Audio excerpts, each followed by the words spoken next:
jak už kráčame po staromestskom moste, tak ma štipol lietajúci mravec.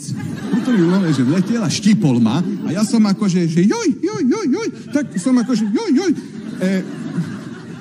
A vypadol na zem. Žil, a len tak akože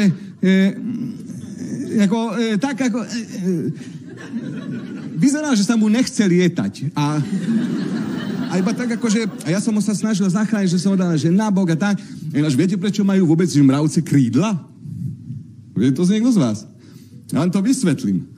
Lebo mravce majú krídla iba v lete. Lebo je teplo. Hej?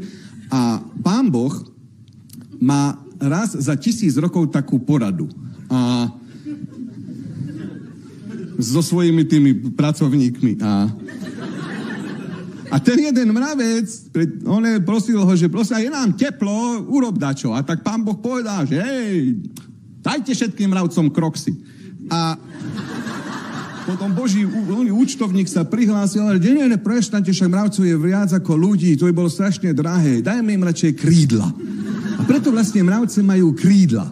A on ešte aj akože bohovia pozerali sa všetci na mňa tam toto a videli, že pozrite sa, ale keď dáme im krídla, tak budú ľudí štípať a ľudia budú zabíjať. Nebojte sa, nebudú ich zabíjať, lebo uvidia, že mravce sú usilovné, niečo stále nosia a pozrite sa tam dole na toho.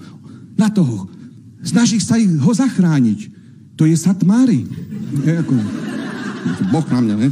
Že to je Satmári. A pozrite, ako, a budú si to tam akože púšťať dopredu, zozadu. A ja ho zachránim, budú si ho rewind a späť a toto. A Boh povie, celkom sa mi páči ten Satmári. A zväčšíme mu penis. A netrafil.